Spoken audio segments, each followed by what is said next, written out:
जिसका नाम है परी की आत्मा। किसी जंगल में 3 दोस्त हाथी, ऊंट और सियार रहा करते थे। वो तीनों हमेशा साथ रहते थे। एक दिन वो खेलते हुए किसी और जंगल में पहुंच गए। दोस्तों, ये हमारा जंगल नहीं है। हमें तो बस खेलने से मतलब है, फिर चाहे जंगल हमारा हो या नहीं, क्या फर्क पड़ता है। मैंने सुना है कि ये एक भूतिया जंगल है। हमें यहाँ नहीं रुकना चाहिए। ऊंट भाई, इसे डरने दो, हम खेलते हैं। हाथी की बात को नजरअंदाज करके ऊंट और सियार खेल में मग्न हो जाते हैं। शाम होने के बाद वो तीनों अपने जंगल का रास्ता ढूंढने लगते हैं, लेकिन अंधेरे की वजह से उन्हें रास्ता नहीं मिलता। यहाँ तो सभी रास्ते एक जैसे लग रहे हैं। अब हम क्या करें? आज रात हम यहीं रुक जाते हैं, कल सुबह वापस चले जाएंगे। नहीं, बिल्कुल भी नहीं। हम पूरी रात इस भूतिया जंगल में नहीं रह सकते। भूत जैसा कुछ नहीं होता है। किसने कहा कि भूत नहीं होते? आवाज सुनते ही वो तीनों हक्के बक्के रह जाते हैं और डरते हुए पीछे मुड़कर देखते हैं, लेकिन वहाँ कोई भी नजर नहीं आता। यहाँ तो कोई नहीं है, फिर ये आवाज किसकी थी? मैं हूँ तो सही। पेड़ को बोलते देख तीनों डर जाते हैं और भागने लगते हैं, लेकिन बोलता पेड़ उनका पीछा नहीं छोड़ता। ये भूतिया पेड़ तो हमारे पीछे ही पड़ गया है। मुझे तो ये समझ ही नहीं आ रहा कि पेड़ अपनी जगह से हिला कैसे। मैं पेड़ नहीं, उसके अंदर बसी आत्मा हूँ, जो एक पेड़ से दूसरे पेड़ में जा सकती है। इसके बाद वो आत्मा उन्हें परेशान करने लगती है। बचने के लिए वो तीनों इधर उधर भागते हैं, लेकिन आत्मा उनका पीछा नहीं छोड़ती। बहुत देर तक इसी तरह भागते रहने के बाद जब वो तीनों थक जाते हैं तो आराम करने के लिए एक पेड़ के नीचे बैठ जाते हैं। तभी वो पेड़ उनके ऊपर सूखे पत्तों और छोटी छोटी नुकीली टहनियों की बारिश करने लगता है। बहुत दिनों से उबाऊ समय बीत रहा था, आज तो मजा ही आ गया। अगर तुम इतनी ही ताकतवर आत्मा हो तो पेड़ के अंदर बैठकर बातें क्यों कर रही हो? बाहर क्यों नहीं निकलती? तुम ये क्या बोल रहे हो? अगर वो सच में बाहर आ गई तो हमारी खैर नहीं। अरे कुछ नहीं होगा। अगर इसे जान लेनी ही होती तो हमें इस तरह परेशान नहीं करती, बाहर निकलकर सीधा मार देती। इसलिए अब हमें इसे इसी के जाल में फंसाकर हराना होगा।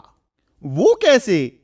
ऊंट धीरे से सारी योजना अपने दोस्तों को बताता है, जिसके बाद वो तीनों अलग अलग दिशा में चले जाते हैं। एक दिशा में हाथी हर पेड़ पर टक्कर मारता हुआ चलता है, तो दूसरी दिशा में सियार अपने नाखूनों से हर पेड़ की छाल उखाड़ता हुआ चलता है।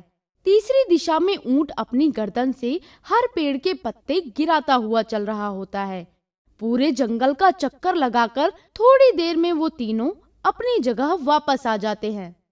मुझे अपने पूरे रास्ते में वो आत्मा कहीं नहीं मिली। और मुझे भी।